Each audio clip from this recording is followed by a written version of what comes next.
오늘 강의안을 새로 받으셨습니다. 예, 지난주에 받으신 분들은 그냥 지난주 거까지만 커버하시고, 오늘 그 새로 내용이 이어지니까 핸드아웃 보시면 됩니다. 잠깐 우리 리뷰를 해볼게요. 지난번에 못 오신 분들 또 유튜브로도 더 듣고 오셨는데, 자, 민수기는 그 제목이 numbers, 숫자를 카운트한다라는 뜻이잖아요. 그래서 열심히 숫자를 우리가 카운트했었죠. 그 숫자를 우리가 다시 읽을 필요는 없고, 전체가 몇 명 정도였는지 기억나시나요? 전체가? 이스라엘 남자들 20세 이상을 했을 때 거의 한 60만 정도 됐었죠. 그러니까 전체 숫자는 훨씬 더 이제 많았을 것 같아요. 이게 단순히 숫자를 카운트하는 의미가 아니라 이 숫자가 보여주는 메시지가 있다라고 말씀드렸습니다. 이 숫자는 하나님이 주신 약속이 이루어졌다, 그걸 보여준다고 그랬죠. 누구에게 주셨던 약속이었을까요? 아브라함에게 주셨던 약속이 이렇게 풍성하게 이루어졌다. 이게 그 민수기에서 처음에 아주 지루해 보이는 숫자 카운트 하는 가운데 우리가 배울 수 있는 의미입니다. 제가 오늘 아침에 우리 새벽기도 말씀 들으면서 또 이 주제가 좀 같이 오버랩됐는데, 오늘 새벽에 우리 이중원 목사님이 누가복음 첫 부분 그 말씀을 참 잘 정리를 해주셨어요. 근데 거기 보면 이제 처음에 이제 세례 요한이 태어나는 스토리가 나오죠. 세례 요한의 부모님 이야기가 나옵니다. 세례 요한의 아버지가 역시 제사장이었는데 그 사람 이름은 사가랴였고요. 그 다음에 세례 요한의 엄마는 엘리사벳입니다. 엘리사벳. 영국의 여왕이었던 엘리자벳 이름이 여기서 나오죠. 제사장이었고 또 제사장의 아내였고, 둘 다 레위 지파, 그리고 아론의 후손, 아주 경건한 지파였는데, 두 사람이 이름이 참 좋아요. 이름이. 목사님, 사가랴의 이름의 뜻이 무엇이었습니까? 하나님이 기억하신다라는 거였어요. 엘리사벳의 뜻은 뭡니까? 맞습니다. 하나님이 맹세하신다, 하나님이 약속하신다. 이게 요 사람들의 이름이었어요. 그 성경 인물들 보면 무엇 야로 끝나는 단어들, 그게 야훼, 여호와거든요. 또 엘로 들어가면 이것도 하나님 관련되어 있는, 엘리 하면 my God is 사벳이라고 하는, 자벳이라고 하는 말은 맹세, 언약 이런 뜻이래요. 맹세, 언약. 그러니까 사가랴는 하나님은 자카르, 기억하신다라는 뜻이고요. 엘리사벳은 하나님은 맹세하신다, 약속하신다. 여러분, 기가 막힌 커플 아닙니까? 이런 이름을 가진 사람들이 만나야 돼요. 하나님은 약속하시는 분이고 하나님은 기억하시는 분이고, 이게 어메이징한 커플인데, 근데 이 어메이징한 커플에 아이가 없어요. 오랫동안 아이가 생기질 않습니다. 그러면 참 아이러니한 현실이죠. 이름이 너무 좋고 제사장 가문이고 그리고 아론의 후예인데, 그 당시에 아이가 없다는 것은 그냥 단순히 불림 정도가 아니거든요. 하나님께서 언약의 복을 주지 않으셨다라는 뜻이거든요. 그러니까 굉장히 아이러니하죠. 이름은 하나님이 기억하신다인데 현실은 하나님이 약속하신 아들이 없는, 제사장으로서 받을 수 있는 복이 없는. 그래서 사실은 그 후에 뭐 아이를 낳을 수 있는 소망도 없고 나이도 많고 그랬는데, 또 기적적으로 여기서 세례 요한이 태어나죠. 세례 요한이 태어날 때 하나님께서 역시 우리를 기억하시는구나. 숫자 이야기하다 여기까지 왔습니다. 아브라함. 아브라함. 여러분, 아브라함의 이름의 뜻이 뭔지 혹시 아세요? 아브라함. 아브라함. 네, 맞습니다. 모든 민족의 아버지입니다. Father of nations. 그냥 nation이 아니라 nations. 여러 나라들의 아버지가 아브라함이라는 이름의 뜻이에요.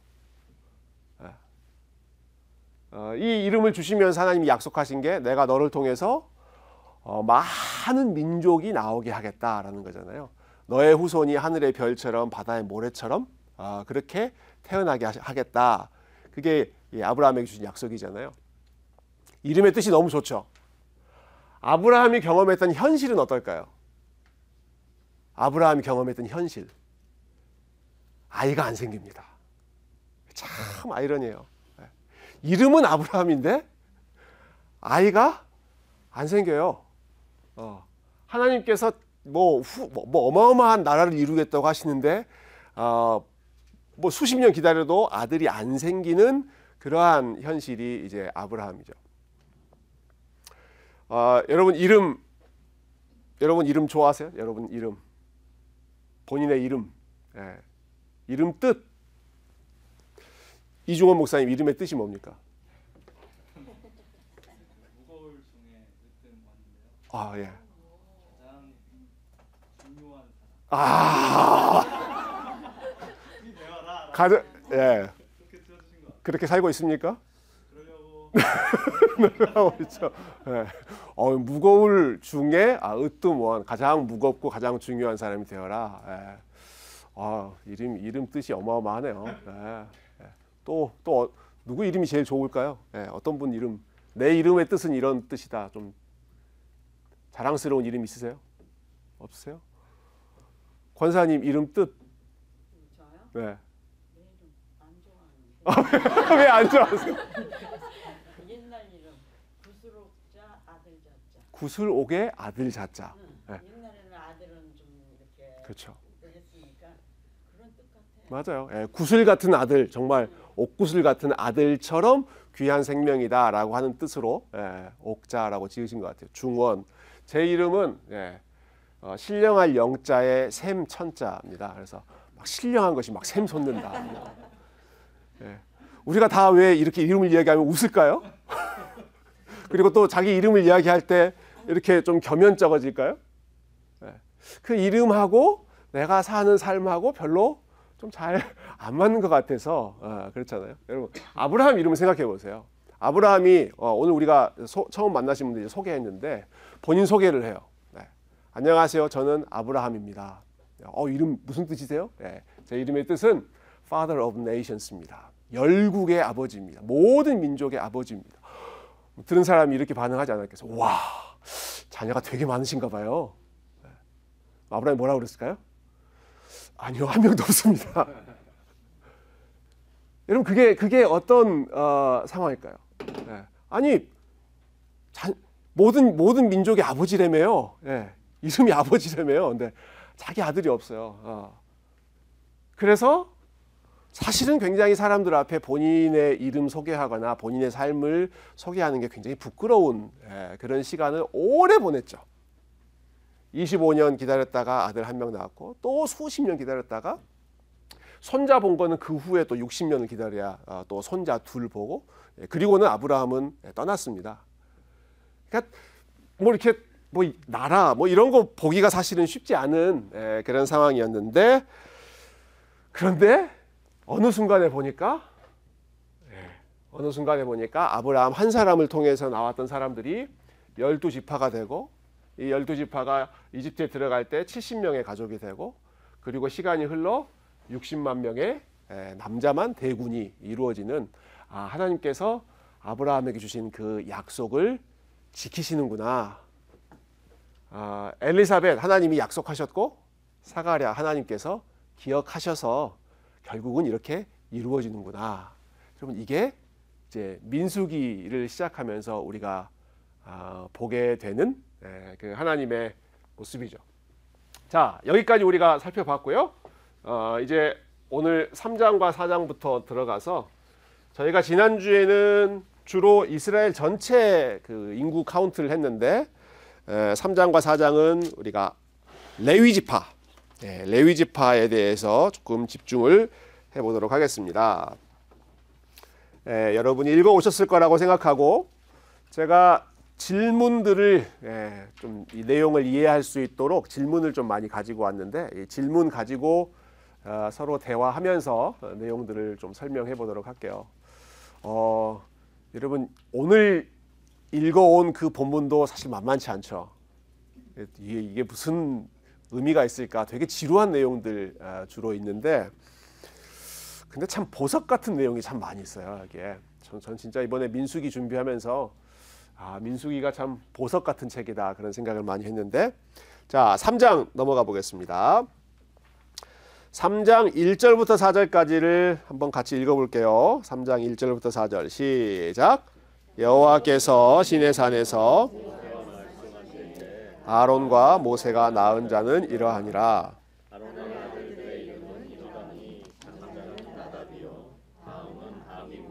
엘르아살과 이다말이니 이는 아론의 아들들의 이름이며 그들은 기름 부음을 받고 거룩하게 구별되어 제사장 직분을 위임받은 제사장들이라. 나답과 아비후는 시내 광야에서 여호와 앞에 다른 불을 들이다가 여호와 앞에서 죽어 자식이 없었으며 엘르아살과 이다말이 그의 아버지 아론 앞에서 제사장의 직분을 행하였더라. 아멘. 목사님 녹화 잘 되고 있죠? 예, 사운드 잘 들어가고 있고요. 자, 아론과 그 아들들에 대해서 먼저 이야기를 하고 있는데요. 아론의 아들들은 누구였습니까? 지금 몇 명이 기록되어 있습니까? 4명이 나옵니다. 그 이름을 한번 불러주시겠어요? 이름. 나답. 처음에 나답. 그 다음 아비후. 네, 세 번째는 엘르아살. 네 번째는 이다말. 예, 이름을 다 우리가 기록할 필요는 없지만 4명이 나왔어요. 4명. 이게 아론의 후손들입니다. 그러니까 아론이 이스라엘의 첫 번째 제사장이었죠. 예, 여기 보면 이제 아론과 모세가 나오는데 두 사람은 형제 관계였고, 모세가 있고 그 다음에 모세 형 아론이 제사장 중에도 넘버 원이어서 이제 대제사장이 됩니다. 아론에게서 4명의 아들이 있었는데, 이 중에 2명이 처음 나왔던 나답과 아비후에 대해서는 4절에 보면 그들이 참 안타까운 일을 당하죠. 4절에 나답과 아비후는 시내 광야에서 여호와 앞에 다른 불을 들이다가 여호와 앞에서 죽어 자식이 없었다. 나답과 아비후가 사라져 버렸습니다. 그 레위기 10장에 나오는 내용이죠. 그러니까 아론이 처음 제사장이 됐을 때 이제 아론의 아들들도 같이 제사장이 됐는데, 우리가 조금 이따 성막을 보겠지만 거기서 제사를 드리다가 하나님께서 주신 방식이 아니라 그냥 자기들 좋은 방식대로 제사를 드리다가 그 즉시 하나님께 심판을 받죠. 그래서 아주 안타깝게도 두 사람이 거기서 생명을 잃습니다. 죽게 되고, 그래서 그 다음 아론의 후계자로는 엘르아살과 이다말 요 두 사람이 아론과 함께 제사장 패밀리를 이룹니다. 그러니까 제사장은 요 패밀리에서만 이제 계속 흘러나오는 거예요. 반면에 레위 지파는 요 둘 사이를 이제 좀 우리가 구분할 필요가 있는데, 이 아론과 모세가 넓게 보면 레위 지파 출신입니다. 근데 이제 레위 지파 중에 아론을 그 한 패밀리를 제사장 가문으로 구별하셨죠. 그래서 제사장이 하는 일과 레위 지파가 하는 일들을 하나님께서 이렇게 선을 그어 주셨습니다. 정해 주셨어요. 제사장이 하는 일, 레위 지파가 하는 일, 그 내용이 이제 오늘 좀 많이 나올 텐데 3장 4장에 이렇게 좀 구분해 보면 좋을 것 같아요. 5절부터 10절까지, 5절부터 10절까지가 이제 그 구분을 조금 보여주는데, 자 5절부터 10절까지 한 번 더 읽어볼게요. 시작. 여호와께서 또 모세에게 말씀하여 이르시되 레위 지파는 나아가 제사장 아론 앞에 서서 그에게 시종하게 하라. 그들이 회막 앞에서 아론의 직무와 온 회중의 직무를 위하여 회막에서 시무하되 곧 회막의 모든 기구를 맡아 지키며 이스라엘 자손의 직무를 위하여 성막에서 심우할지니 너는 레위인을 아론과 그의 아들들에게 맡기라. 그들은 이스라엘 자손 중에서 아론에게 온전히 맡겨진 자들이니라. 너는 아론과 그의 아들들을 세워 제사장 직무를 행하게 하라. 외인이 가까이 하면 죽임을 당할 것이니라. 아멘. 네. 자, 여기 보시면 그 레위 지파가 하는 일을요. 7절에 보시면 아주 의미 있는 표현이 나옵니다. 그들은 회막 앞에서 일한다. 회막이 뭔지에 대해서 우리 조금 이따 살펴볼게요. 제사장은 그러면 어디서 일했는가? 이 본문에 나오진 않지만 비교해 본다면 그들은 회막 안에서 일한다. 이렇게 설명하면 비교가 딱 될 것 같아요. 제사장과 이 아론 가문의 이 제사장들은요, 회막이라고 하는 공간 안에 들어가서 일합니다. 그 안에 들어갈 수 있는 사람들은 이 사람들밖에 없습니다. 그 외에 레위 지파는 어디서 일해요? 회막 앞에서 일합니다. 회막 안으로 들어갈 수는 없고 회막 앞에 또 회막 주변에 이 회막과 관련된 일을 하는데 회막 앞에서 이 구분이 있죠. 자, 요 회막에 대해서 우리가 오늘 계속 나올 거기 때문에 자, 회막 지난 시간 기억하시면 회막 텐트 오브 미팅 만남의 장소라고 해서 회막이라고 부르기도 하고 더 많은 표현은 성막 거룩한 텐트다라고 해서 성막이라고 부르죠. 성막에 대해서 제가 좀 그림을 가지고 왔습니다. 네, 여러분 이 강의한 핸드아웃 뒤로 보시면 뒤에서 두 번째 페이지가 이렇게 보이는 종이가 있죠. 네. 지난주에 끝났는데 우리 이서구 집사님께서 목사님 성막에 대해서 좀 배우고 싶습니다. 그런 말씀을 하셔서 제가 그 말씀도 기억이 나고 또 이걸 이해하지 않고는 사실 오늘 본문의 내용들이 이해가 안 돼서 자, 성막을 보시면 요 가운데 있는 이 건물이 이제 성막이라고 불리는 곳이고요. 요 위에 뭐가 있습니까? 성막의 위에 막 구름이 이렇게 표시되어 있죠. 이게 성막 위에 구름이 멈춰 있으면 거기 스탑하고 이동하면 성막 따라서 다 같이 가는 그러한 형태입니다. 그리고 이제 성막 주변으로 이 이스라엘 백성들이 여러 가지 텐트를 치고 있는 이게 이제 민수기 또 출애굽기에 나와 있는 상황이죠. 자, 성막은 이렇게 되어 있는데요. 이제 넓게 보면 이 전체 여기 펜스 울타리부터 그 안에 있는 전체를 다 이제 회막이라고 부르기도 하고 조금 더 좁게 보면 이 건물 자체를 이제 회막이라고 부르기도 하고 그런데 이 회막 앞에서 또 회막 주변에서 일하는 사람들이 레위 지파이고요. 회막 안에 들어가서 일하는 사람들이 제사장입니다. 되셨죠? 네, 여기까지 됐죠? 그러면 그 종이를 뒤로 한번 넘겨보세요. 그러면 거기에 이제 평면도가 나와 있습니다. 평면도. 아까는 전체 그림이고 평면도에 보시면 요 회막 안에 그림이 이렇게 그냥 왼쪽에 있는 것을 보시면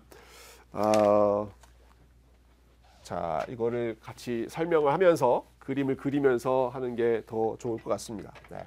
이렇게 회막이 이렇게 있다고 생각하면 비율이 맞진 않는데 그냥 그러려니 하고 봐주세요. 사실 여기가 이제 정사각형이 돼야 되거든요. 근데 이 전체를 우리가 성막이라고 부르고요. 그리고 요 안에 공간을 두 개로 나눠서 여기는 성소라고 불렀습니다. 성소. 영어로 다 이해하실 텐데 Holy Place라고 불렀고 그리고 서쪽에 있는 왼쪽에 있는 여기를 지성소 Most Holy 혹은 Holy of Holies 뭐 이렇게 표현도 합니다. 지성소 이렇게 불렀습니다. 여기 성소에는 세 가지가 있었어요. 세 가지. 둘, 셋. 그리고 지성소 안에도 물건이 하나. 이렇게 물건이 있었는데 성소에 있는 물건들은 어떤 물건들인가? 그림을 보시면 자, 그 다음 페이지 이런 그림이 나오죠. 보이십니까? 이건 제가 그 필라델피아 서쪽의 랭캐스터라고 하는 지역에 성막을 그대로 카피해 놓은 그러한 그 장소가 있어요. 거기 갔을 때 제가 직접 찍었던 직접 찍어온 사진인데 제일 첫 번째 보시면 성소 내부의 모습이라고 나와 있죠. 보이시나요? 네. 거기 보면 이제 제일 안쪽에 제사장이 서 있는 것, 사람 인형 모양으로 하나 해놨고요. 그 안에 세 가지 물건이 있는데 제일 오른쪽으로부터 한번 보시면 진설병이라는 게 있습니다. 진설병. 그리고 제가 진설병 사진을 조금 확대해 놨는데 보이시나요? 네, 오른쪽에 진설병. 영어로는 뭐라고 되어 있습니까? showbread. 진설병이라고만 하면 뭔 뜻인지 잘 모르겠죠. 진설병. 여기 병자가 무슨 병자일까요? 한자로?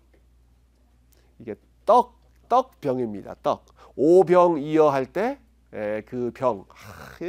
참 한자가 너무 많아요. 오병이어. 이것도 그 처음 나오신 분들은 사실 이해하기 참 힘들 것 같아요. 그래서 저도 설교하다가 오병이어 이렇게 말하면 한 시간도 되게 세이브 되는데 이렇게 했다가 추가로 보리떡 5개, 또 물고기 2마리 이렇게 또 더 길게 느려서 설명을 해야 되는 그런 필요성을 느낍니다. 이게 한자가 너무 많아가지고 병은 한자예요. 병. 한자로 떡이란 뜻입니다. 떡. 그리고 진설이라는 말은 디스플레이한다, 진열한다 그런 뜻이죠. 그러니까, 진열해 놓은 떡인데요. 뭘 진열해 놓았는가? 뭘 진열해 놓았을까요? 만나. 만나가 여기 그대로 이렇게 놓여 있지는 않고요. 요 테이블에 보면 요 테이블 한번 봐보실래요? 테이블 보시면 팬케이크 같은 게 12개가 있어요. 팬케이크 6개씩. 그게 이제 이게 떡이죠. 근데 12지파를 상징하는 떡 12개. 그러면서 집사님 말씀하신 그 만나의 의미가 하나님께서 매일 우리에게 필요한 것을 공급해 주신다. 그걸 이제 떡으로 표현하죠. 그래서 이 쇼브레드를 다른 곳에서는 bread of presence라고 표현한 곳도 있습니다. bread of presence. 하나님이 present 하신, 하나님이 우리와 함께 하신다라는 것을 보여주는 떡. 이게 이제 진설병의 의미입니다. 네. 오케이? 그 다음에 왼쪽에 보시면 그 진설병 맞은편에 뭐가 보입니까? 등잔대라고도 불리고 촛대라고도 불리는 그 램프입니다. 램프. 여기 보면 이제 7개의 램프가 있죠.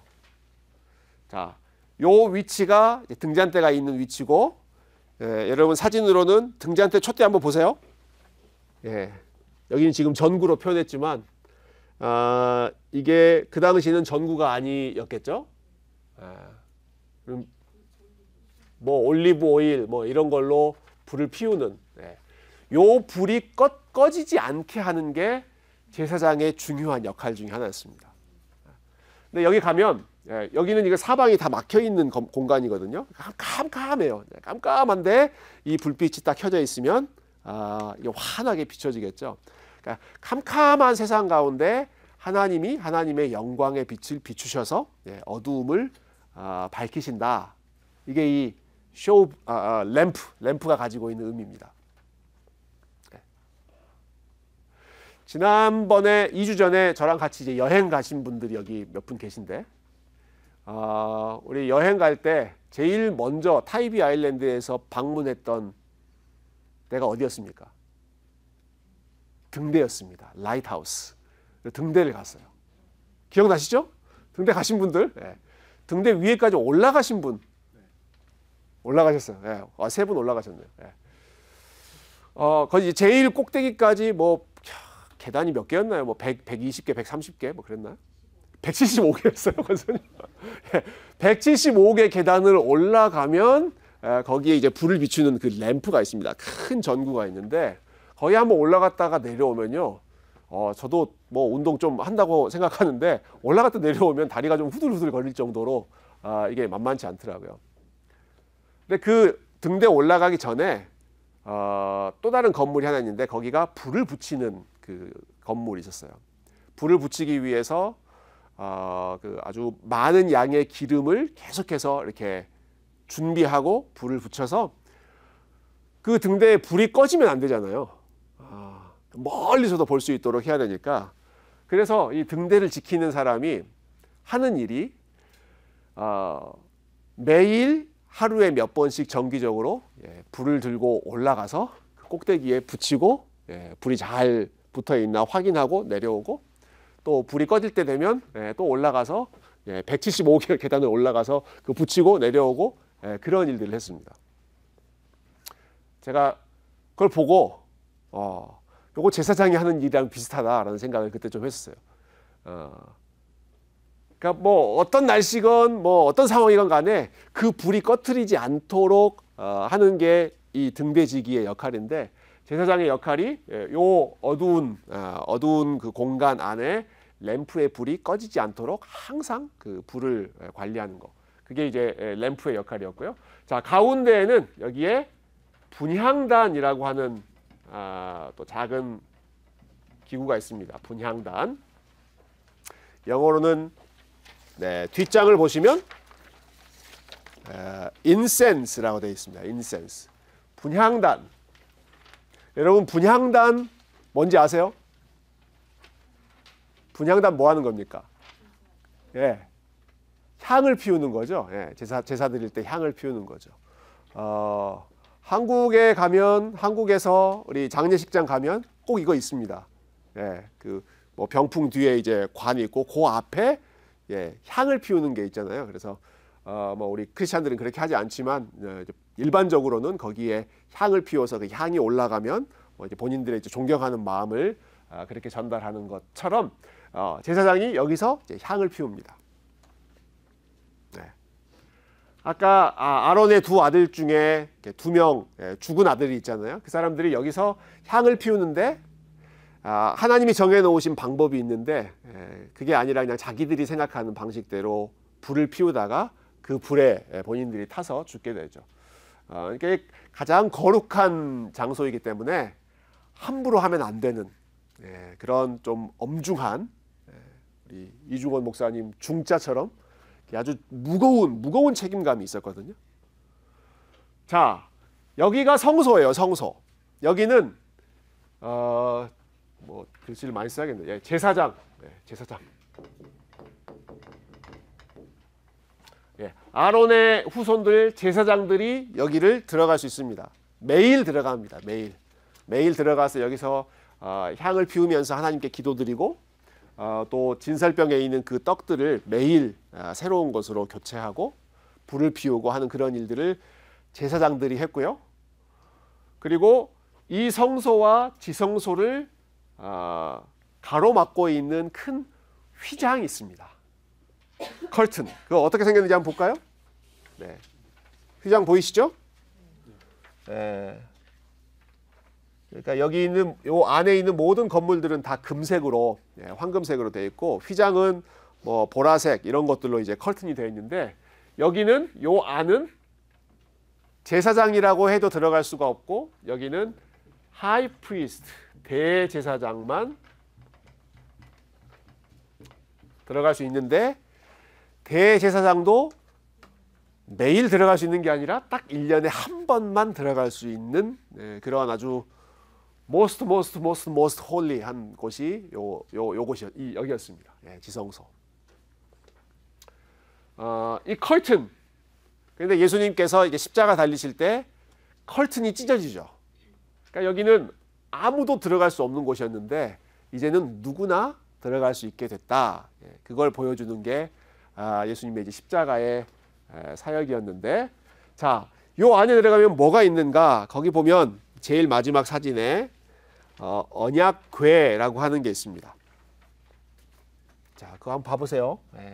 언약궤 이렇게 만들었다고 이제 추정을 해서 이제 제작을 한 건데요. 여기를 보면 네모난 박스 같은 게 있고 그 위에 그것을 덮는 뚜껑이 있고 그리고 그 위에는 이제 천사같이 보이는 날개 있는 그 생물이 그 뚜껑을 덮고 있는 그러한 모양으로 이 제작이 되어 있습니다. 요 물건을 언약궤라고 부르기도 하고 법궤라고 부르기도 하고 또 증거궤라고 부르기도 합니다. 이 궤라고 하는 말은 우리가 뭐 궤짝 뭐 이렇게 표현한 거 있잖아요. 이렇게 상자 같은 거, 박스형의 그런 물건이고 하나님과의 언약을 보여준다 해서 언약궤.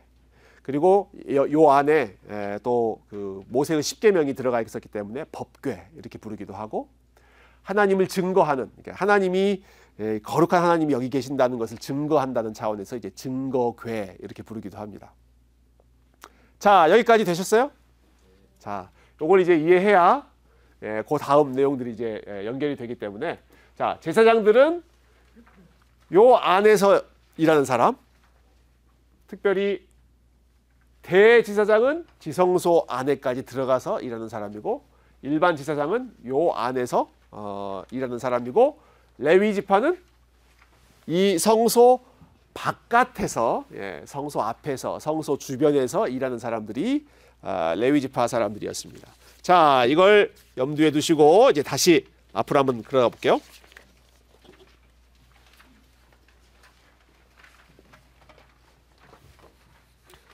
이제 레위 지파 각 사람들이 하는 일들이 나오는데, 자, 그러기에 앞서서 레위 지파 사람들이 누구를 대표하고 있는가, 그 내용들을 잠깐 한번 다시 리마인드 해보겠습니다. 지난 시간에 이 부분 우리가 살펴봤지만 3장 11절부터 13절, 제가 다시 한번 읽어볼게요. 3장 11절부터 13절입니다. 여호와께서 모세에게 말씀하여 이르시되 보라, 내가 이스라엘 자손 중에서 레위인을 택하여 이스라엘 자손 중에 태를 열어 태어난 모든 마지, 그러니까 첫 번째 아이죠. 그들을 대신하게 하였은즉 레위인은 내 것이라. 처음 태어난 자는 다 내 것임은 내가 애굽 땅에서 그 처음 태어난 자를 다 죽이던 날에 이스라엘의 처음 태어난 자는 사람이나 짐승을 다 거룩하게 구별하였음이니 그들은 내 것이 될 것임이니라. 나는 여호와이니라. 다시 한번 기억해 봅시다. 이집트에서 나올 때 마지막 재앙이 장자의 죽음이었습니다. 첫째 아들이 다 죽는 재앙이었는데, 근데 하나님께서 은혜로 이스라엘 백성들 중에는 첫째 아들이 죽지 않게 해주셨죠. 원래는 그 아이들이 다 죽어야 되는데 하나님의 은혜로 죽지 않게 됐습니다. 그래서 죽지 않은 그 첫째 아들은 다 내 것이다. 그리고 그 내 것이 된 첫째 아들을 대표하는 사람들이 레위 지파다. 지금 이런 흐름으로 하나님 말씀하셨어요. 이게 되게 재밌는 내용이 하나 나옵니다. 조금만 뒤로 넘어가셔서 39절로 한번 가볼까요? 3장 39절. 3장 39절을 보시면 같이 한번 읽어보겠습니다. 3장 39절 시작. 모세와 아론이 여호와의 명령을 따라 레위인을 각 종족대로 계수한즉 1개월 이상 된 남자는 모두 22,000명이었더라. 그 전에 사람들 다 카운트 했잖아요. 레위 지파는 카운트 안 했었거든요. 이번에 카운트를 해봤어요. 네. 연령대가 어떻습니까? 몇 살 이상을 지금 카운트했습니까? 1개월 이상이죠. 다른 지파들은 몇 살 이상이었어요? 20살. 20살 이상이었는데 다르죠. 이게 20살 이상이었던 거는 군대에 나갈 수 있는 사람들이었기 때문에 그렇게 했고, 이 1개월 이상이라고 하는 표현은 그 당시에 정말 사람이 생명이 있다라고 하는 것에 카운트하는 그 기준이 1개월이었다고 그래요. 네, 1개월 이상이면 이 사람은 사람 노릇을 할 수 있다, 그런 뜻이겠죠. 1개월 이상 된 레위인, 그러니까 레위인 전체의 숫자가 몇 명입니까? 몇 명입니까? 네, 2만 2천 명입니다. 2만 2천 명. 그리고 그 이어지는 내용을 또 한번 봐볼게요. 자, 40절부터 43절 같이 읽어볼게요. 시작. 여호와께서 또 모세에게 이르시되 이스라엘 자손의 처음 태어난 남자를 1개월 이상으로 다 계수하여 그 명수를 기록하라. 나는 여호와라. 이스라엘 자손 중 모든 처음 태어난 자 대신에 레위인을 내게 돌리고 또 이스라엘 자손의 가축 중 모든 처음 태어난 것 대신에 레위인의 가축을 내게 돌리라. 모세가 여호와께 자기에게 명령하신 대로 이스라엘 자손 중 모든 처음 태어난 자를 계수하니 1개월 이상으로 계수된 처음 태어난 남자의 총 계는 22,273명이었더라. 예. 여기는 누구를 카운트합니까? 어떤 사람들 카운트해요? 예, 40절 보시면 네, 모든 처음 태어난 남자입니다. 그러니까 20세 이상 모든 남자가 아니라 각 가정에서 첫째 아들 숫자를 카운트해라. 그랬더니 첫째 아들의 숫자가 몇 명이에요? 예, 43절에 22,273명, 273명이 나왔습니다. 자, 밑에 있는 숫자는 레위인의 숫자고요. 위에 있는 숫자는 이스라엘 전체 중에 첫째 아들의 숫자입니다. 레위인이 이스라엘 백성들의 첫째 아들을 대표한다 그랬잖아요. 그러니까 1대1로 맞아야 되는 거예요. 예, 각 가정마다 그 숫자에 맞춰서 그 레위인이 그 사람들을 이렇게 대응을 해야 되는데 숫자의 차이가 있죠. 레위인은 22,000명인데 이스라엘에 처음 태어난 사람들은 좀 더 많았습니다. 숫자가 273명이었어요. 그러니까 이 둘 사이에 273명의 차이가 생깁니다. 되게 아주 흥미로우면서도 참 하나님 참 꼼꼼하시다라는 게 드러나는 부분인데, 뭐 얼핏 보면 22,000명이 22,273명이면 뭐 대충 다 레프리젠트 할 수 있겠네, 그렇게 생각할 수 있잖아요. 근데 하나님은 그냥 그렇게 대충 넘어가질 않으시고 wait a minute, 차이가 있네. 카운트를 해보니까 레위 지파 사람들은 22,000인데 첫째 아들의 숫자는 22,273명, 273명, 이거 해결해야겠다 해서 그 다음 내용이 나와요. 자, 44절 거기서부터 51절까지 이중원 목사님 한번 읽어주십시오.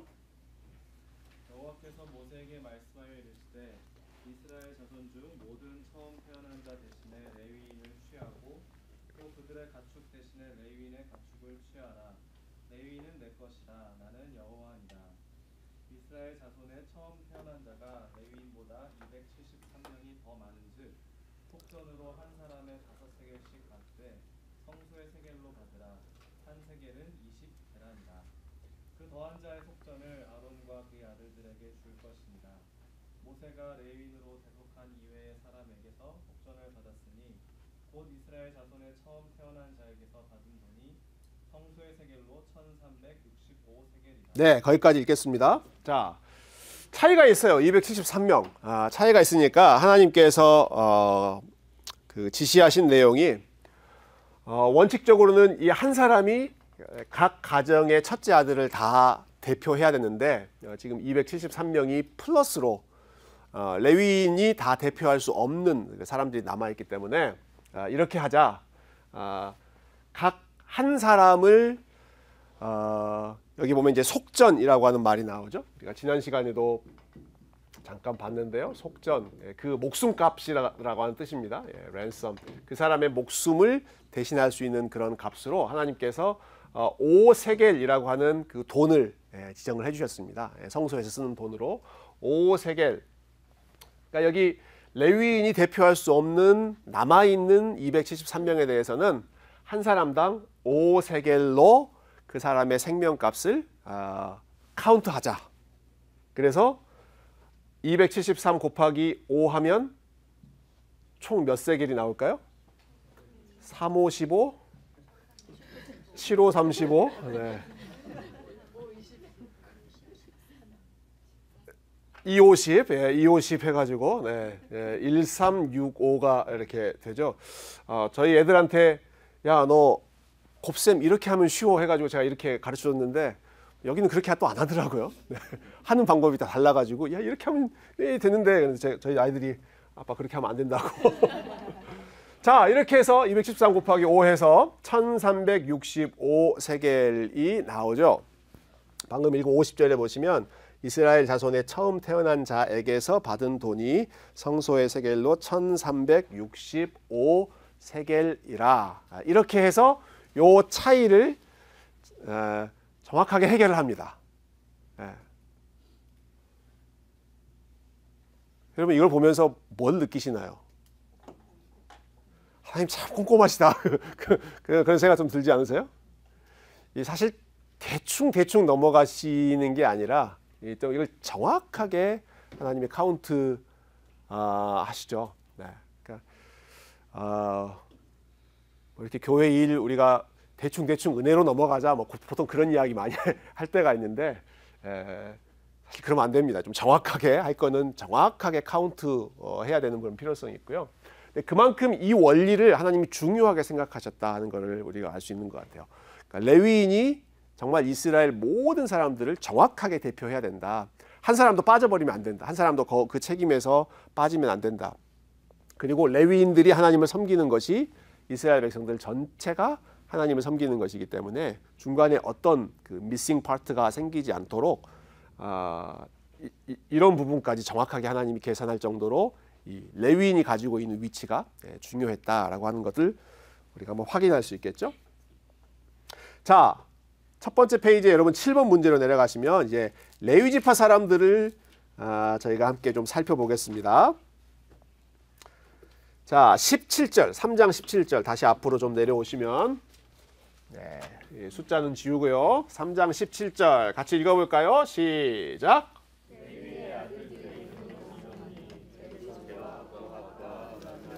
예, 그 세 사람이 이제 중요합니다. 레위의 아들들, 이제 야곱의 아들이었던 이제 레위부터 해서 그 아들들이 게르손과 그 다음 이름은 고핫과 그 다음은 무라리 이렇게 세 이름이 나오죠. 네, 잘 모르는 이름이니까 좀 지루할 수 있는데 여러분 이 사람들의 이름을 잘 이제 기억하셔야 4장 또 그 이후의 내용들이 이해가 됩니다. 자, 게르손 계열의 사람들이 이제 레위 후손 중에 있었고 또 고핫 성경에는 이제 종족이라고 표현됩니다. 고핫 가문의 종족들이 있고 무라리 가문의 종족들이 이제 나옵니다. 그걸 이제 라인으로 쭉 있는 거예요. 자, 제일 위에는 이제 레위가 있고 레위에게서 세 브랜치로 나와서 게르손 라인, 고핫 라인, 무라리 라인 이렇게 이제 이어지는 거죠. 그리고 각각의 종족이 맡은 역할이 다릅니다. 게르손부터 한번 봐볼게요. 자, 다 읽지 않고 자, 25절과 26절 같이 한번 읽어보겠습니다. 25절, 26절 시작. 게르손 자손이 회막에서 맡을 일은 성막과 장막과 그 덮개와 회막 회장문과 뜰의 휘장과 및 성막과 제단 사방에 있는 뜰의 휘장문과 그 모든 것에 쓰는 줄들이니라. 네. 이 게르손 라인의 사람들은 회막과 관련해서 뭘 맡았습니까?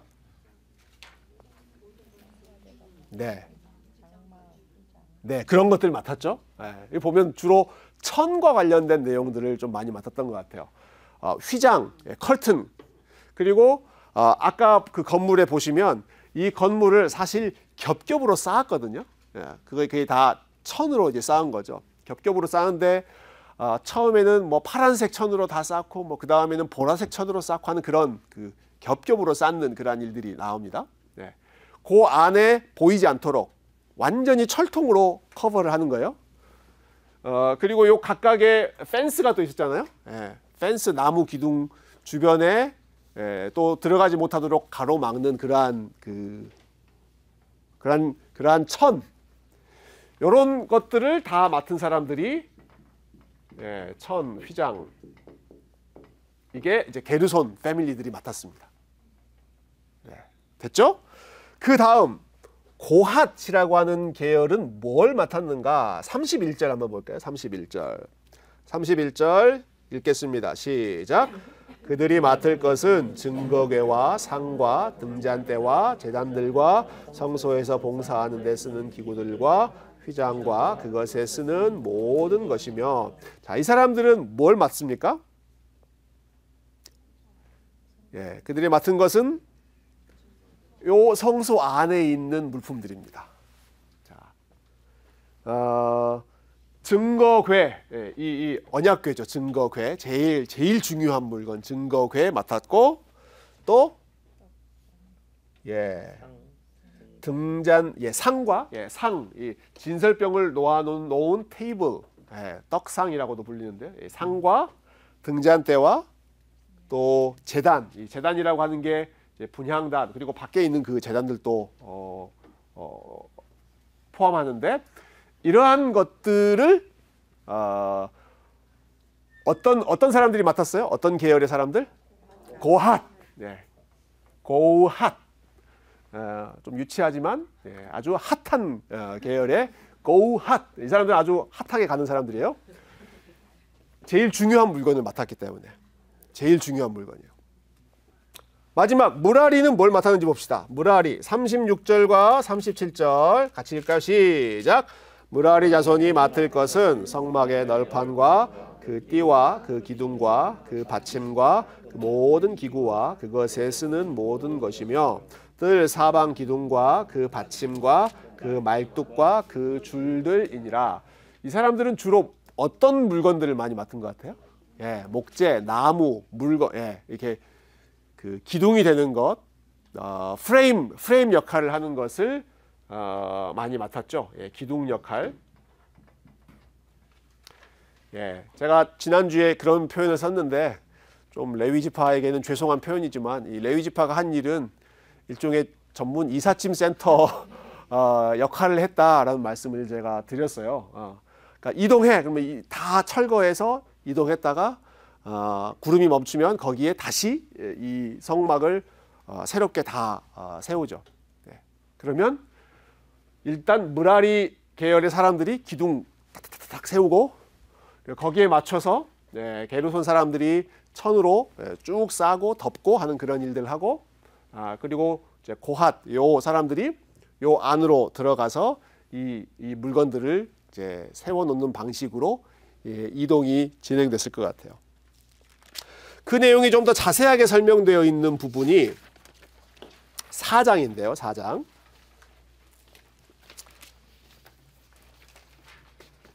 자, 4장 1절부터 3절까지를 같이 한번 읽어보겠습니다. 4장 1절부터 3절 시작.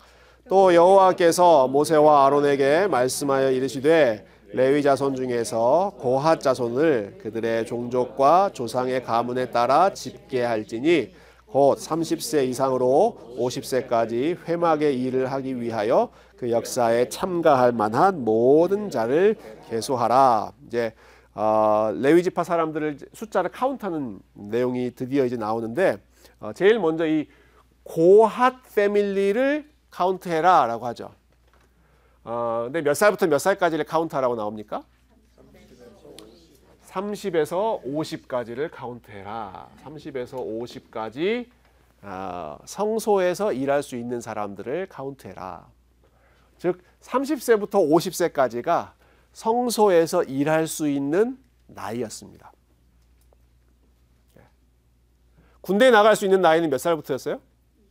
20세부터 나갈 수 있죠. 성소에서 일할 수 있는 사람들은 몇 살부터예요? 30세부터 50세까지입니다. 여러분 뭐 기둥 세우고 뭐 천 만들고 뭐 20살 뭐 그 나이도 충분히 할 수 있는 거 아닙니까? 여러분 그런데 그 성소에서 일할 수 있는 레위인의 나이가 사실 굉장히 높죠. 일반 20세보다 사실은 훨씬 더 높은데 왜 이런 차이가 있을까요? 다른 지파들과 레위 지파의 나이의 차이. 왜 이런 차이가 있을까요? 제일 힘 좋은 20대 이런 거 나와야 될 것 같은데. 예수님이 30세. 예수님이 30세부터 일하셨죠. 근데 예수님이 30세부터 일하셨던 이유가 아마 요것 때문에 그랬을 것 같아요. 성소에서 일할 수 있는, 제사장으로서 일할 수 있는 그 공적인 나이의 시작이 30세입니다. 근데 20세가 아니라 30세인 이유는 많은 학자들은 이렇게 설명하는데, 성소에서 일하는 것은 훨씬 더 성숙함이 필요하기 때문에 인격적으로나 또 여러 가지 사역에 있어서 실수하지 않고 혹은 자기의 혈기대로 하지 않고 어느 정도 좀 그 중심을 지킬 수 있는 그 나이가 30세부터다. 젊다고 힘 있다고 그냥 할 수 있는 게 아니라 여기는 지혜가 필요하고 그리고 성숙이 필요하다. 그래서 뭐 교단마다 다르지만 제가 목사 안수 받았던 교단은 30살 때부터 목사 안수를 줬습니다. 그래서 더 이른 나이에는 주지 않고 예수님도 30살이었고 이 제사장에 섬길 수 있는 나이도 이제 30살이었다고 해서, 물론 따지고 들어가면 그때의 30살과 지금의 30살은 또 다를 수 있는데, 그죠? 지금의 30살은 그때 30살보다 훨씬 더 젊은 그런 나이일 텐데, anyway 그 당시의 기준에서 성소에서 일하는 사람들은 다른 데서 일하는 사람들보다 더 성숙하고 연륜이 있는 사람들이 해야 한다. 이게 이제 거기에서 보여주는 그 기준이었던 것 같아요. 그리고 사실 은퇴 기간도 있죠. 이 제사장과 관련해서는 은퇴 기간이 나옵니다. 30세부터 50세까지 해라. 아마도 이 기간이 가장 신체적으로나 정신적으로나 인격적으로 가장 성숙하게 일할 수 있는 그런 기간이었기 때문에 30세에서 50세로 이렇게 정년을 정해 놓은 것 같아요. 요 기준대로 하면 제가 몇 년 안 남았습니다. 몇 년 안 남았어요. 그래서 계속 이제 컴프로마이즈 하는 거죠. 이때 50세는 지금의 50세랑은 다르기 때문에 이렇게 더 늘려갈 수 있을 것 같은데, 근데 요즘에 이제 한국 교회와 관련해서 이 정년 이슈가 되게 많이 있어요. 정년은 몇 세까지, 목회자의 정년은 몇 세까지 해야 되느냐. 그러니까 우리 교회는 이제 65세로, 뭐 목사님도 그렇고 장로님도 그렇고 65세로 해놨는데, 요즘에 뭐 65세 너무 젊다. 그래서 이제 70세로 늘려야 된다. 또 75세도 할 수 있다. 뭐 이렇게 계속 이제 정년을 좀 늘려가는. 그리고 사실 저희 교단, PCA 교단은 정년이 없습니다. 정년을 이렇게 밝혀놓지 않았기 때문에 뭐 이제 한도 끝도 없이 이렇게 길게 하시는 그런 경우도 있는데, 근데 저는 이건 뭐 저의 개인적인 생각이지만 이 성소에서 일하는 사람들의 정년을 정해 놓은 이유는 가장 분명하게 판단할 수 있고 또 행동할 수 있는 그 기간에 하라, 가장 프라임 타임에 하라는 그런 의미인 것 같아요. 너무 젊어서도 안 되고 너무 나이가 들어서도 안 되고, 그러니까 너무 젊다고 의욕이 있다고 이렇게 다 할 수 있는 게 아니고, 또 나이가 들어도 뭐 몸으로 하는 건가, 지혜로 하는 거고 연륜으로 하는 거지. 그렇지만 그 이후에는 그 아래 사람들이 30세에서 50세 사이가 할 수 있도록 또 바톤 터치를 해라. 저는 이런 지혜를 우리가 좀 교회 안에서도 적용할 필요가 있지 않나 하는 생각이 들고요. 물론 이제 오늘날의 정년의 개념은 이것과는 조금 다를 수 있겠지만, 그래도 기본적인 그 원칙에 있어서는 좀 우리가 지키면서 이제 어떤 분들이 조심스럽긴 하지만 그런 말씀하시는데 제사장은 연령이 없다. 모세는 죽을 때까지 했다. 나도 그때까지 한다.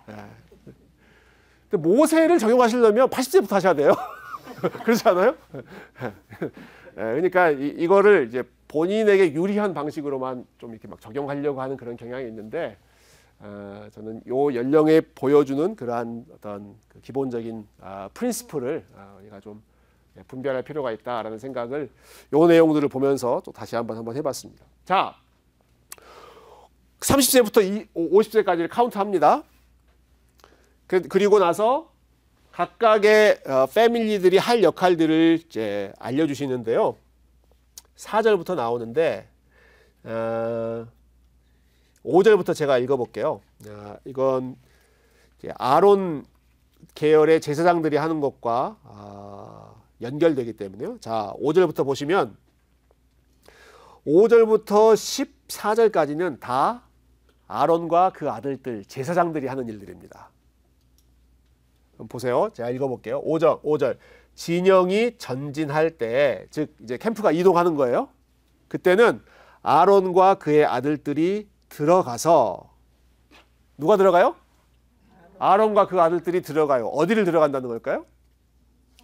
예, 요 안으로 들어가라. 이거 옮겨야 되잖아요. 옮겨야 되니까 요걸 만질 수 있는 사람들은 아론과 그 아들들밖에 없습니다. 그러니까 아론과 아들들 제사장 가문이 먼저 들어가라. 그 다음에 뭘 하느냐? 들어가서 그 다음 프로세저가 나오죠. 칸 막는 휘장을 걷어, 여기 있는 휘장이죠. 요걸 걷어서 증거궤를 덮어. 먼저 증거궤를 덮는 거예요. 이걸로 증거궤를 덮어요. 그리고 그 다음에는 그 위를 또 해달의 가죽으로 덮고 또 그 위를 순청객 보자기를 덮고 덮었죠. 3중으로 덮는 거예요. 계속 이렇게 덮습니다. 그리고 그 채를 꿰고, 아까 그 사진을 보시면 각 물건마다 공통적으로 있는 게 있어요. 사진을 보시면 공통적으로 달려 있는 게 뭐 하나 있죠. 뭐가 있습니까? 막대기가 있어요. 이렇게 고리로 이렇게 채를 꿰죠. 언약궤도 그렇고 분향단도 그렇고 떡상도 그렇고 다 이렇게 폴이 있습니다. 폴. 왜 이 폴이 필요했는가? 요때 이제 사용하라고 폴이 필요한 거죠. 자, 뭐 왔다 갔다 막 하는데 다시 앞으로 오시면 자 6절. 자, 민수기 4장 6절 제가 방금 읽었죠?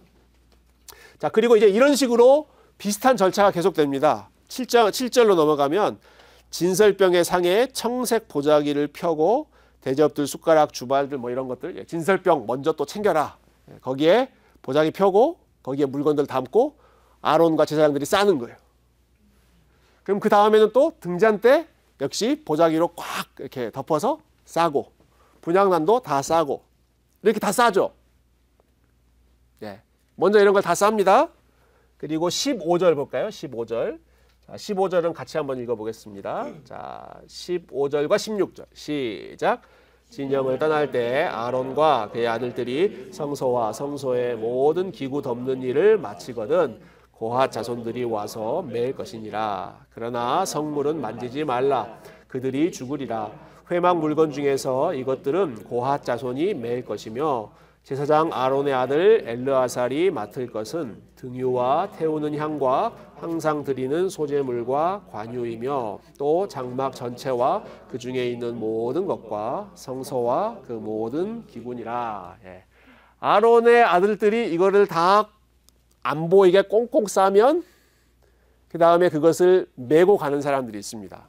어떤 사람들이 메고 갔습니까? 이 사람들이 고핫이에요. 고핫 사람들은 요거 그냥 메고 가는 거예요. 이걸 메고 가는 역할이 요 고핫 가문의 사람들 맡은 역할입니다.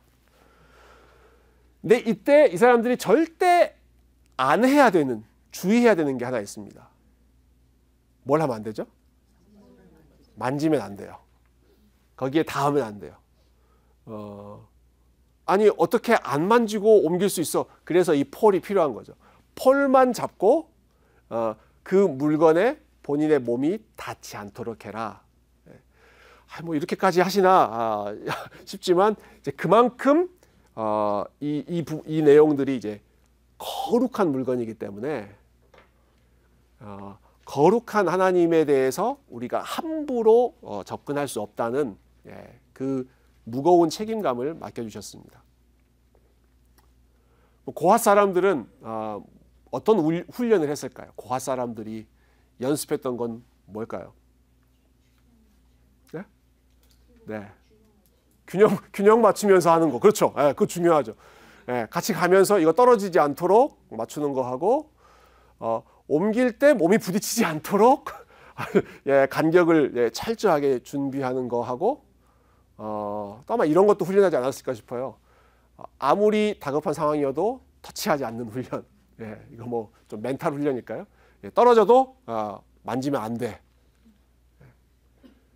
여러분 나중에 시간이 지나서 사무엘하 6장에 보면 다윗이 이 언약궤를 다시 가지고 오죠. 근데 그때 이제 문제가 생깁니다. 언약궤가 떨어지려고 하니까 그거를 잡아요. 예, 우사라고 한 사람이 잡아요. 근데 잡다가 죽죠. 저도 참 그거 볼 때마다 아니 하나님 이거 떨어지는데 이거 안 잡으면 어떻게 합니까? 라는 생각이 드는데 거기에 보면 조금 뒤에 이제 또 나오겠지만 이 절차를 안 지키는 거예요. 이 절차를 안 지켜요. 지나갈 때는 이 각각 포를 잡고 이동을 해야 되는데 그렇게 하지 않고 수레에 올려요. 수레. 이렇게. 리어카 같은데 예. 카퍼레이드를 하는 것처럼 차에 이렇게 쫙 실어 놓고 그러다가 그 소가 이제 뛰어가지고 이게 떨어지려고 하니까 그것을 잡다가 그런 사단이 나는 거잖아요. 그러니까 이게 그 잡는 사건 자체에 대한 심판이 아니라 사실은 전체 시스템을 무시하고 자기들이 훨씬 더 좀 그럴싸하게 예, 소도 진열하고 이렇게 카퍼레이드처럼 이렇게 하다가 하나님께서 그 방식을 좋아하지 않으셨던 거죠. 그래서 그 후에는 이제 다윗이 정신 차리고 요 원칙대로 오케이 다 들고 간다. 네, 들고 가서 그 들고 갈 때 뭐 삼보일배 하는 것처럼 삼보일배가 아니라 여기서는 아마 6걸음마다 가서 또 제사를 드리고 또 6걸음 가서 제사를 드리고 하는 굉장히 번거로워 보이지만 아주 좀 철두철미한 그런 방식으로 이렇게 그 일들을 진행하게 되는데 그런 사건들을 이해하려면 요 내용들이 전제가 돼야 되죠. 그러니까 사실 하나님은 아주 분명하게 그 잡 디스크립션을 주셨는데 사람들이 그것을 이렇게 저렇게 편한 방식대로 하다가 아론의 아들들도 안 좋은 일을 당하게 되고 또 우사 같은 사람도 안 좋은 일을 당하게 되고 질서를 참 정확하게 주셨어요. 이동해야 되면 다른 사람들이 들어가면 안 되잖아요. 아무리 레위 지파여도 뭐 고핫 자손들이 이거 보면 안 되니까 들어갈 수 있는 사람들 아론 패밀리들이 들어가서 다 꽁꽁 싸되 몇 겹으로 싸서 조금이라도 노출되지 않도록 그렇게 하고 준비되면 고핫 자손은 그걸 들고 가고 무라리 자손은 그 뭐 말뚝 기둥 이런 것들을 다 옮기고 하고 게르손 자손은 천과 관련된 것들을 다 옮기고 그리고 도착하면 아마 이것을 또 역순으로 해서 다 진열하면 이제 아론 지파 사람들이 들어가서 이것들을 다 이제 셋업하고 그런 방식으로 이 성막 이동이 이루어졌을 것 같아요. 자, 이런 그 역할, 디렉션을 주시기 위해서 이 세 게르손, 고핫, 무라리, 뭐 레위 지파 사람들에 대한 그런 설명들이 좀 많이 나왔습니다. 자, 여기까지 질문. 우리가 오늘 아론과 레위 지파에 대해서 이야기를 많이 했는데요. 자, 질문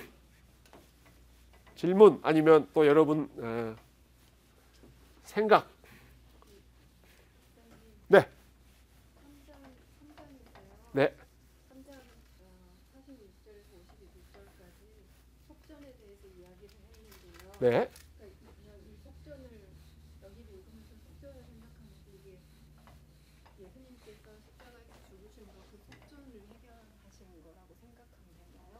그러니까 예수님 십자가에서 죽으실 때 그 테텔레스타이 하면서 값을 치렀다 이렇게 하셔서 혹시 그런 생각이 들어서 생각해도 되나요? 거기까지 뭐 연결해서 생각할 수도 있을 것 같아요. 그냥 그러니까 기본적으로 사람이 그 속전, 랜섬, 그 머니로 그 사람의 어떤 값을 치렀다라고 하는 차원에서는 그렇게 가능한데, 근데 또 한 가지 이렇게 질문하시니까 연결되는 생각이 시편에 보면 사람이 자기 형제를 위하여 속전을 지불할 수 없다라는 그런 말씀이 나옵니다. 네, 왜냐하면 그 사람의 생명값이 너무 귀하기 때문에 돈으로는 안 된다. 돈으로는 안 된다. 아마 이제 그것까지 좀 종합적으로 연결을 해보면 뭐 레위 지파와 이스라엘 전체는 이렇게 1대1 대응하기 위해서 이렇게 어느 정도 돈으로 값을 치렀지만, 그렇지만 원칙적으로 아무리 돈이 많다고 해도 한 사람의 생명값을 치른다는 것은 사실 불가능하기 때문에 그런 면에서 예수님의 생명값만 죄인의 영혼을 제대로 랜섬할 수 있는 그런 충분한 가치가 있다. 이렇게 좀 확장해서 생각해 볼 수 있을 것 같아요. 네. 영어로 리뎀션 머니. 리뎀션, 리뎀션이라는 말이 중요하죠. 리뎀션. 여러분, 이 리뎀션이라고 하는 단어가 제일 많이 나오는 물건이 어디 있는지 아세요? 우리가 사용하는 것 중에? 뭐요? 기프트 카드 맞다. 기프트 카드도 리뎀션 있고요. 쿠폰에 보면 리뎀션이라고 하는 단어가 많이 나와요. 그러니까 리뎀션이라고 하는 말이 이걸 하고 그 대가만큼 이렇게 받는다라는 거잖아요. 그러니까 예수님께서 우리를 리딤하셨다. 그리고 예수님이 우리의 리뎀션이다라고 했을 때에는 같은 좀 커머셜한 그 컨셉이 들어가 있죠. 좋은 질문입니다. 그리고 하나 더 있는데. 네. 아까 인구조사 했을 때 30세에서 50세였잖아요. 근데 그 당시에는 되게 오래 살았거든요. 나이가 오래 살았는데, 그러니까 그 당시에는 어떻게 나이를 카운트했는지 오늘같이 안 했는지. 그러면 30세에서 50 그때 나이 이렇게 모세도 그러고 아론도 그러고 좀 늦게 이렇게 죽었잖아요. 와우. 근데 30세, 50세 그 당시로 비교해 보면 되게 젊은 나이거든요. 그러네요. 너무 젊은데 이때가 성숙한 나이인가 그 당시로 봤을 때. 그래서 그게 좀 궁금해요. 일단 20세보다는 확실히 성숙한 나이였을 것 같고, 근데 50세를 생각해 보면 사실 진짜 젊은 나이에 리타이어를 하셨네요. 저 그 생각 못 해봤는데, 왜냐하면 이 말을 할 때 모세가 80세 이상이었고 아론도 사실 80세 이상, 두 사람 다 거의 한 120. 아론은 한 123세 정도 살았겠네요. 같이 거의 광야 마지막까지 있었으니까. 그렇게 보면 사실 훨씬 더 일찍 리타이어했다. 라고 생각을 해야 될 것 같아요. 30세에서 50세라고 했을 때는 다른 방식으로 이제 도왔겠죠. 아마 다른 걸 직접 옮기고 하는 그런 방식보다는 뭐 이렇게 해, 이렇게 만들어, 뭐 이렇게 좀 코칭하는 그런 역할로는 했을 것 같아요. 30세에서 50세의 단위가 저는 좀 반대로 생각했는데, 지금보다 평균 수명이 적었을 거라고 생각했는데 평균 수명이 훨씬 더 높았다고 볼 수도 있겠네요. 그 모세가 시편 90편에 보면 모세가 쓴 그 시편이 나오죠. 사람이 70세요, 강건하면 80세다. 그런 표현이 나오는데 그 읽을 때마다 좀 자기는 120세까지 살아놓고 그래요? 70세, 80세 이렇게 이야기하는데 적어도 그때 평균 연령이 7, 80은 아마 됐던 걸로 볼 수 있을 것 같습니다. 목사님, 처음에 히터였는데 지금 AC로 조금 바꿔주셔야 될 것 같아요. 더워서. 자, 혹시 다른 질문 있으세요? 레위 지파와 또 아론과 관련해서? 자, 없으시면 5장으로 넘어가겠습니다. 우리가 5장, 6장까지는 한번 오늘 공부를 하고 마쳐야 될 것 같아요. 5장에 아주 또 중요한 내용들이 있기 때문에 자, 5장에 보면 키워드가 정결이라고 우리가 볼 수 있을 것 같아요. 깨끗함, 깨끗함. 이 성막은 거룩한 곳이잖아요. 성막이 전체 캠프의 중앙에 있고 이스라엘 백성들 12지파가 쭉 둘러싸고 있는 그런 구조죠. 그러니까 하나님이 함께 있는 그 캠프이기 때문에 깨끗해야 된다. 혹시 한국에서 군 생활하신 분들께 좀 질문을 드리면 군대에 갑자기 사단장이 방문한다. 그러면 뭐 합니까? 부대 청소를 무지하게 열심히 하죠. 기억 있으십니까? 네. 이주범 목사님 기억 있어요? 임정식 집사님 그 청소하신 기억 있어요? 사단장 떴다 그러면 그냥 막 난리 나잖아요. 도로부터 막 깨끗하게 닦고 총사령관이 떴다. 총사령관이 같이 간다라고 했을 때는 막 메스업되어 있는 그런 상태가 아니라 깨끗하게 정리되어 있는 상태로 출발해야 그 지도자와 그 장군과 같이 갈 수 있다는 원리가 요 5장에 좀 나타나는 것 같아요. 근데 어떤 경우에 깨끗함인가? 여러분 1절부터 4절을 먼저 한번 읽어볼게요. 자, 같이 읽어봅시다. 시작. 말씀하여 이르시되 이스라엘 자손에게 명령하여 모든 나병 환자와 유출증이 있는 자와 죽음으로 부정하게 된 자를 다 진영 밖으로 내보내되 남녀를 막론하고 다 진영 밖으로 내보내어 그들이 진영을 더럽히게 하지 말라. 내가 그 진영 가운데에 거하느니라 하시매 이스라엘 자손이 그같이 행하여 그들을 진영 밖으로 내보냈으니 곧 여호와께서 모세에게 이르신 대로 이스라엘 자손이 행하였더라. 아멘. 제가 몇 년 전에 코비드-19 그 일을 겪었는데 그게 우리에게 주는 가장 큰 유익 중에 하나는 이런 말씀을 너무 잘 우리가 이해할 수 있습니다. 격리시켜라 라는 거예요. 문제가 있는 사람, 몸에 문제가 있는 사람들은 쿼런틴, 격리를 시켜라. 왜냐하면 그게 다른 사람에게 옮길 수 있기 때문에 그 사람이 가지고 있는 부정함이 코비드-19 바이러스가 다른 사람에게 전염될 수 있기 때문에 격리시키잖아요. 일주일 격리 또 14일 격리 해가지고 다시 테스트해서 네거티브 나오면 컴백하게 만드는 걸 우리가 경험하지 않았습니까? 그 원리가 사실 똑같이 있습니다. 여기 보면 나병 환자, 여기 나병 환자라고 하는 거는 뭐 오늘날 이야기하는 뭐 한센시 병, 문둥병뿐만이 아니라 조금 더 브로드하게 겉으로 드러난 피부병, 겉으로 봤을 때 이 사람에게 뭔가 뾰루지가 났다거나 몸에 뭔가 이상이 생겼다라고 했을 때는 그거는 뭔가 몸에 문제가 있어서 지금 그 정상적인 상태가 아닌 상태이기 때문에 그런 사람들. 또 유출병, 몸에서 피가 나는 사람, 몸에서 피를 흘린 사람들.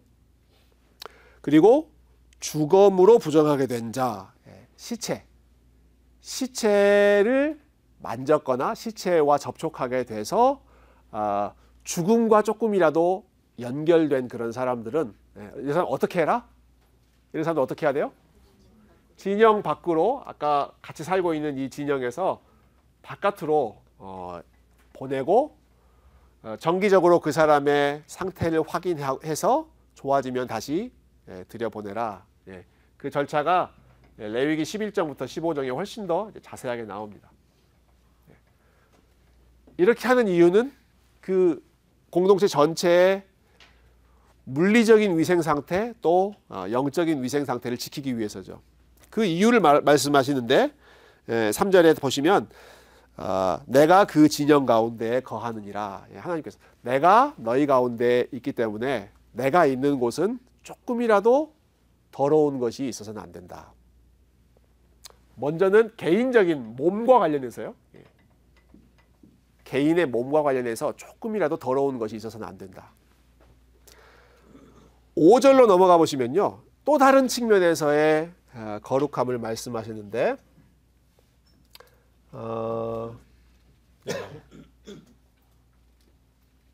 장미 집사님 5절부터 8절 한번 읽어주시겠어요? 여호와께서 모세에게 말씀하여 이르시되 이스라엘 자손에게 이르라 남자나 여자나 사람들이 범하는 죄를 범하여 여호와께 거역함으로 죄를 지으면 그 지은 죄를 자복하고 그 죄값을 온전히 갚되 5분의 1을 더하여 그가 죄를 지었던 그 사람에게 돌려줄 것이요 만일 죄값을 받을 만한 친척이 없으면 그 죄값을 여호와께 드려 제사장으로 돌릴 것이니 이는 그를 위하여 속죄할 속죄의 숫 양과 함께 돌릴 것입니다. 네, 여기는 개인의 부정함이 아니라 나와 다른 사람과의 관계에 있어서 뭔가 걸리는 게 있을 때에 관한 내용입니다. 특히 금전 관계, 네, 중요하죠? 자, 금전, 돈과 관련된 그 규정을 말씀하세요. 네, 자세한 상황들은 나와 있지 않지만 A라는 사람이 B라는 사람에게 뭔가 금전적인 손실을 입힌 것 같아요. 돈을 빌렸다가 안 갚는다든지 이 사람 것을 훔쳤다든지 뭐 이런 기본적인 아니면 이 사람이 가지고 있는 물건을 데미지를 입혔다든지 뭐 그러한 상황들을 우리가 생각할 수 있는데 그럴 경우에 손실을 입힌 이 A가 B에게 갚아라. 하나님께 죄를 자복하되 그것을 갚아라. 근데 갚을 때 그냥 갚지 말고 5분의 1을 더해서 갚아라. 네, 말씀입니다. 20%를 더 추가해서 갚죠.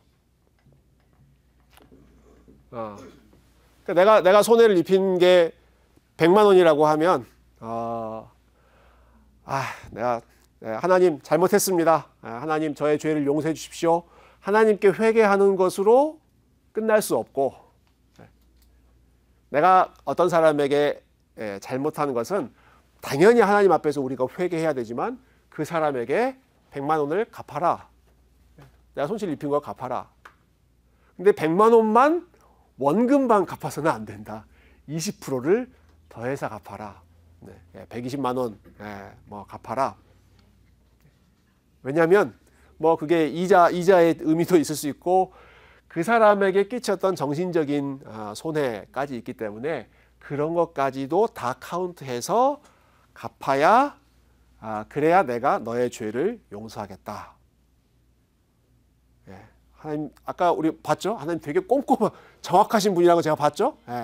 하나님이 그냥 대충 하나님 제가 잘못했습니다. 제가 그때 너무 급해서 하고 이렇게 그 사람에게는 그냥 입 닦아버리는 게 아니라 그 사람에게까지 다시 20%를 더해서 갚아야 그래야 하나님이 그 사람의 죄를 제대로 용서해 주시고 그리고 내가 그래야 너희 가운데 있을 수 있다. 이게 두 번째 나오는 그 정결함이죠. 자, 첫 번째는 내 몸에 뭔가 문제가 있을 때 그 철저하게 그러니까 내 몸을 잘 관리하는 게 중요하고요. 이웃과의 관계에 있어서도 특별히 이 금전 관계 이거 대충 하지 말아라. 이것도 그러니까 하나님께서 참 여러 가지 규정을 말씀하실 수 있잖아요. 내가 너희 가운데 함께 있기 위해서는 이게 꼭 필요하다. 이런 분야의 정결함이 필요하다. 참 하실 말씀이 되게 많은데 그 중에서 딱 세 가지를 말씀하시는데 몸 그리고 이웃과의 관계에서의 금전 관계 그리고 이 세 번째 나오는 게 남편과 아내 사이의 관계. 그것까지 이제 말씀하십니다. 자, 오늘의 하이라이트입니다. 네, 5장 11절부터 나오는 이 참 흥미진진한 어떻게 보면 뭐 드라마에나 나올 법한 그런 내용들이 이제 나오는데 여러분 이거 읽어 보셨어요? 이 5장 뒷부분에? 되게 이상하죠? 뭔 말인지 잘 모르겠는데 한번 보십시다. 자, 핸드아웃을 보시면 제가 그 강의 안으로는 마지막 페이지인데요. 4번 이렇게 해가지고 11절부터 31절은 부부간의 의심의 문제를 다루는 규정입니다. 이게 어떤 상황에서 지금 전개되고 있는지 그 케이스의 배경을 한번 살펴보겠습니다. 네. 최승열 장로님 11절부터 14절 한번 읽어주시겠어요? 여호와께서 모세에게 일러 가라사대 이스라엘 자손에게 보하여 그들에게 이르라 만일 어떤 사람의 아내가 실행하여 남편에게 범죄하여 하인과 정교를 하였으나 그 남편의 눈에 숨겨 드러나지 아니하였고 그 여자의 더러워진 일에 증인도 없고 그가 잡히지도 아니하였어도 그 더러워짐을 인하여 남편이 의심이 생겨서 그 아내를 의심하든지 또는 아내가 더럽히지 아니하더라도 그 남편이 의심이 생겨서 그 아내를 의심하거든. 네, 거기까지가 이제 이런 상황에서는 이렇게 일을 처리해라라는 건데요. 심플하게 이야기하면 남편이 아내에 대한 의심이 생겼습니다. 저 내 아내가 누구 다른 남자랑 지금 바람이 났다. 심증은 있는데 물증이 없어요. 분명히 나를 대하는 태도가 다르고 뭔가 심증이 가는데 현장에서 붙잡히지도 않았고 물증이 없어요. 물증이 없을 때 어떻게 해야 되는가 그런 상황입니다. 그 여인이 guilty이건 아니면 not guilty이건 간에 지금 그건 이제 나중에 이제 결과로 판명될 거고 아내가 이상하다라는 그 의심이 남자에게 생겼을 때 이걸 어떻게 처리해야 되는가. 자, 15절부터 아주 길게 그 절차가 이렇게 쭉 나오는데요. 이게 좀 따라가기가 쉽지 않아서 제가 요 핸드아웃에 그냥 하나씩 단계를 좀 밟아봤어요. 5번에 이 문제를 판결하는 절차는 어떠한가요? 이 괄호 안에 있는 건 이제 절수입니다. 그 절의 내용들을 여러분이 따라가 보시면 될 것 같아요. 이런 절차로 진행됩니다. 그 남자와 아내가 제사장 앞으로 가죠. 남편이 아내를 제사장 앞으로 데리고 갑니다. 그리고 그 절차를 진행하면서 보리가루 아주 작은 곡식을 가지고 소제를 드립니다. 소제. 여기 이제 소제라는 말이 많이 나와요. 자, 소제라는 말 혹시 소제가 뭔지 아십니까? 곡식으로 드리는 제사를 소제라고 합니다. 곡식으로 드리는 제사, 제물.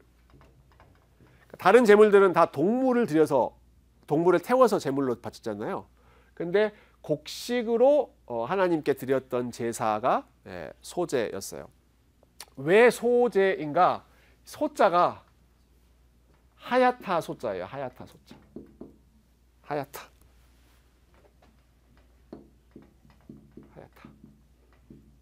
이 하야타 소자가 즐겨 사용되는 단어가 뭐가 있을까요?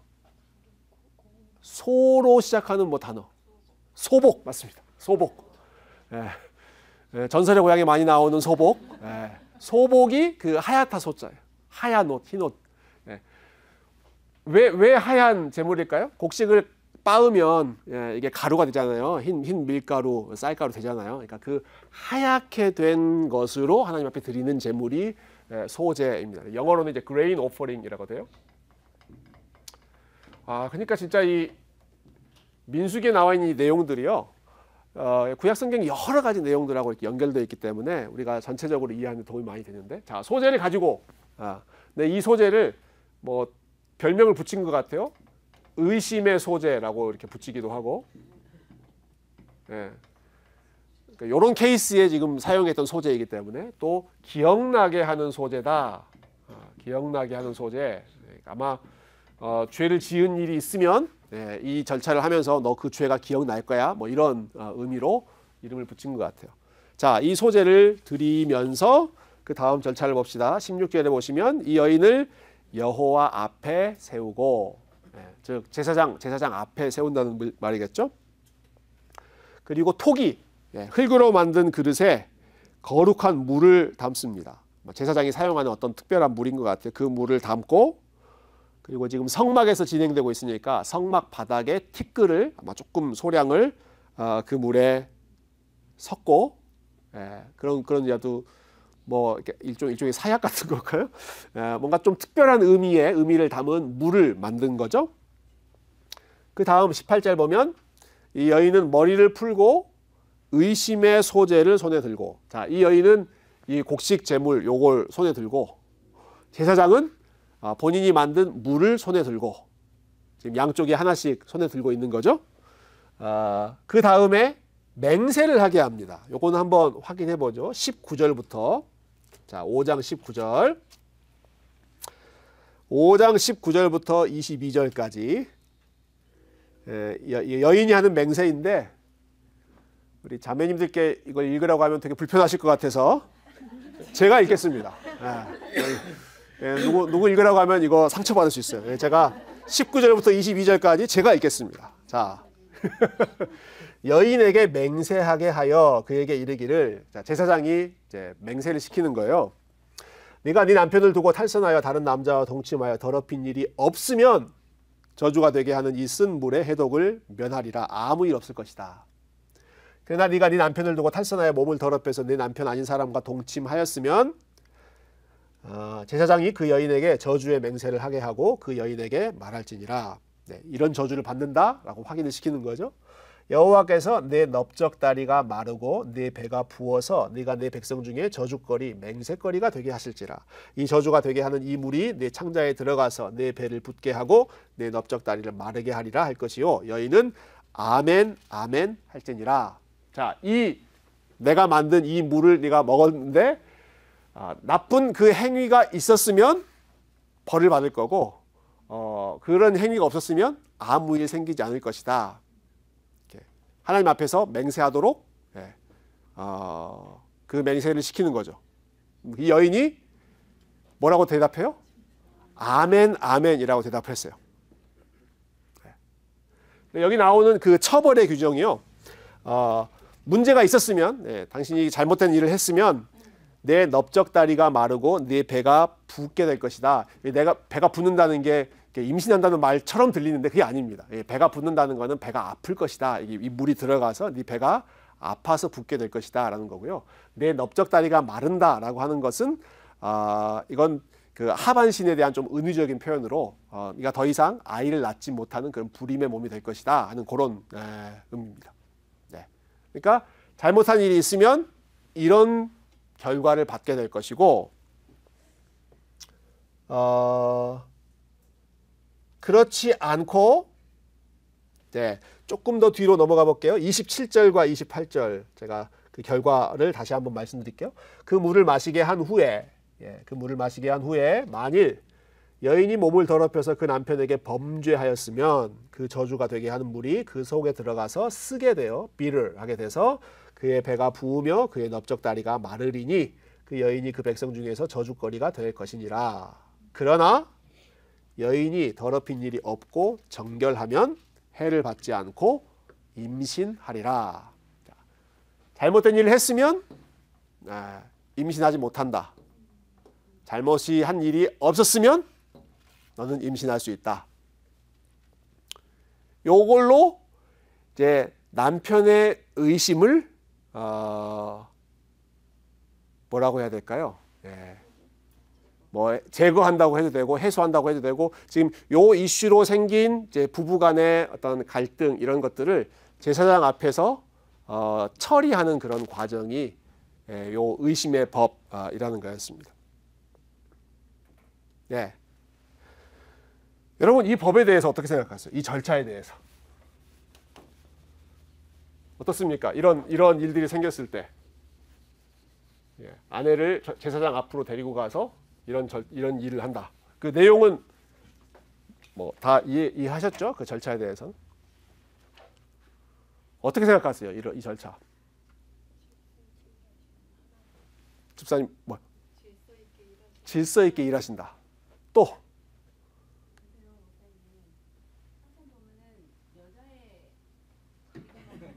진짜 억울하시죠?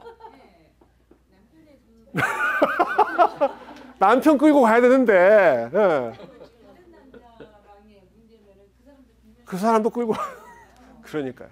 그래서 이거를 읽을 때마다 헷갈렸는데 제가 내린 결론은 어린 양이 신부된 우리의 정결함을 말씀하시는 건가? 네, 신부된 우리가 더 우리가 깨끗한 삶을 살아야 된다는 그건지 지금 어떻게든 좋은 쪽을 좋은 의미를 찾아보려고 지금 우리가 노력하고 있는데 그건지. 또 다른 분 어떠세요? 이거 너무 진짜 차별이네. 남편도 좀 데리고 가서 제사장 앞에서 물 먹이게 하고 싶은데, 그렇죠? 이런 일은 없고, 좀 여기에 대한 디베이트 너무 많이 나오면 이게 남녀 성 또 대결이 될 수 있기 때문에 여러분 이게 사실은 아내를 보호하는 법이에요. 참 우리 지금 시점에서는 이해하기가 어렵습니다. 지금 우리 시점에서는 여러분 우리 남녀 평등의 시대를 살고 있잖아요. 근데 지금 이 상황이 아니라 요 당시의 상황을 기준으로 우리가 생각을 해야 돼요. 이 당시는 우리 자매님들께 죄송하지만 여인의 권리가 없었습니다. 여인의 권리가 없고요. 남자가 무슨 거리를 만들어서라도 여자를 팽개칠 수 있는 그런 상황이었어요. 이 당시에 있던 다른 나라의 법전, 함무라비 법전이라고 하는 그런 법전이 있잖아요. 거기 보면 남편이 의심이 생겨서 아내를 버릴 수 있다. 그래도 상관없다. 여인을 죽일 수도 있다. 그런 내용들이 사실은 전반적인 내용이거든요. 다시 한번 말씀드리지만 죄송하지만 여인의 권리가 없었던 그런 시기입니다. 근데 적어도 하나님께서 여인을 데리고 와서 재판받게 해라. 그런 의심이 생겼다고 해서 남편이 마음껏 팽개쳐버리고 다른 여자를 만나고 그러한 일 하면 안 되고 의심이 생기면 일단 내 앞으로 데리고 나와. 부부가 같이 와. 부부가 같이 와서 그리고 이 문제를 하나님 앞에 맡겨. 그리고 제사장이 이런 절차를 통해서 저주의 물 이런 것들을 이제 하면서 여인이 잘못한 일이 있으면 그에 합당한 벌을 받고 벌을 받죠. 근데 이 여인이 받는 벌도요 불임입니다. 불임. 이 여인이 받는 벌도 돌에 맞아서 죽는다거나 이런 그 상황이 아니라 생명을 잃는 게 아니라 아이를 갖지 못하는 것이 이 여인에 대한 처벌이고요. 이 여인이 이노선트하다면 정말 남편이 의심한 게 맞다면 이 여인은 다시 아이를 갖게 될 것이다. 임신하게 될 것이다. 그리고 그 배후에는 남편에게 의심이 생겼다고 하더라도 부부로서의 책임을 회피하지 말아라. 계속해서 같이 살고 그리고 남편으로서 또 아내로서 해야 할 일을 멈추지 말고 각방 쓰지 말고 계속해서 같이 동거하면서 살아야 되는 그 전제가 이 뒤에 깔려 있죠. 그러다가 와이프가 임신을 했어요. 그럼 어떻게 될까요? 그러면 이제 의심병을 놔야 되는. 의심병 놔야죠. 그 남편은 어떻게 돼요? 그 남편은 어떻게 해요? 그 남편 어떻게 돼요? 그 의심죄. 의심했던 게 드러난 거잖아요. 그 재판한 거 사람들 다 알 텐데. 그럼 어떻게 돼요? 그런 규정은 안 나오는데 그 남편의 그 이후의 스토리는 어떻게 될까요, 여러분? 그 마을에서 저 남자 아주 조강지처를 의심한 몹쓸 남자라는 그 곱지 않은 그런 시선을 받지 않겠어요? 사실 그 남자는 사회적으로 일종의 좀 처벌을 받는 본인이 감당해야 할 그런 몫이 있을 거고, 그리고 이 남자는 와이프에게 어떻게 할까요? 그 후에 떠받들면서 살아야죠. 자기가 지금 괜히 의심해서 착한 아내를 이렇게 공개적으로 좀 어려운 그런 상황까지 데리고 갔잖아요.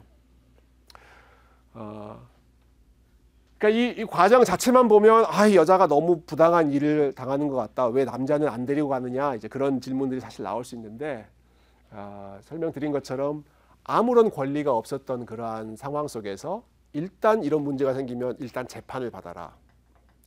여인이 자기의 결백을 호소할 수 있는 그러한 장을 하나님 마련해 주시는 거고요. 그리고 그 저주에 맹세할 때 여인이 아멘 아멘 외치잖아요. 그 외치는 그 여인의 마음이 어땠을지 한번 상상해 보시면 좋을 것 같아요. 그때 여인이 외치는 마음, 그때 정말 잘못한 게 없는 결백한 여인이라면 어떤 심정으로 아멘 했을까요? 네? 하나님은 아십니다. 그거죠. 하나님 아십니다. 하나님, 내가 이렇게 억울한 일 당하고 있는데 하나님 아십니다. 제가 너무 또 드라마를 많이 봐서 그런가? 아마 속마음으로 남편 두고 봅시다, 뭐 이런 것도 있지 않았을 것 같아요. 아멘, 아멘. 너 내가 결백하면 두고 봐, 뭐 이런 마음도 있지 않았을까요? Anyway, 이런 배경을 가지고 좀 이걸 이제 생각을 해보면, 물론 지금의 기준과는 뭐 동등성을 우리가 따질 수는 없겠지만, 그래도 적어도 결백을 입증할 수 있는 그런 기회와 절차를 준비하셨다라는 게 한 가지이고, 그리고 왜 이 말씀이 다른 데가 아니라 이렇게 민수기 5장에 있느냐, 왜 이런 말씀이 참 뜬금없이 왜 이런 곳에 있을까? 지금 성막을 세우고 광야로 출발하기 직전에 모든 것을 준비하고 있는 이 상황에 이런 말씀이 있을까? 처음에 말씀드렸던 것처럼 정결함, 하나님이 함께 이제 움직이시는 그 공동체인데, 개인적으로 본인의 몸에 문제가 있으면 안 되고, 이웃과의 관계, 그거 깨트려질 수 있는 제일 큰 이슈, 돈 문제, 그거 걸림돌이 있어서는 안 되고, 그리고 또 가장 중요한 하나님이 세워놓으신 기관, 가정에서 남편이 의심 때문에 아내와의 관계가 깨지고, 혹은 여인이 또 부적절한 행동 때문에 남편과의 그러한 신의가 깨지는 이러한 일들이 이스라엘 백성들 가운데 있어서는 안 된다. 가정이 순결해야, 그래야 그 다음에 하나님이 함께 거하실 수 있다. 이런 메시지, 거룩함을 하나님께서 강조하시는 부분이죠. 더 할 게 많지만 시간이 다 됐기 때문에 오늘은 여기까지, 5장까지만 해야 될 것 같네요. 진도가 제 생각만큼 빨리빨리 나가지 않지만 뭐 괜찮습니다. 6주 동안 안 끝나면 내년에 다시 이어서 하면 되니까 뭐 진도는 별로 중요한 것 같지 않고요. 근데 굉장히 우리의 현실과는 좀 동떨어져 있는 것 같은 말씀이지만, 이게 어떤 의미가 있는지를 좀 꼼꼼하게 우리가 민수기 말씀을 통해서 한번 따져보면 좋겠다는 생각이 들었어요. 네, 여러분, 오늘 내용 관련해서 하나님은 어떤 분이십니까? 어떻게 정리하면 될까요? 하나님은 어떤 분이십니까?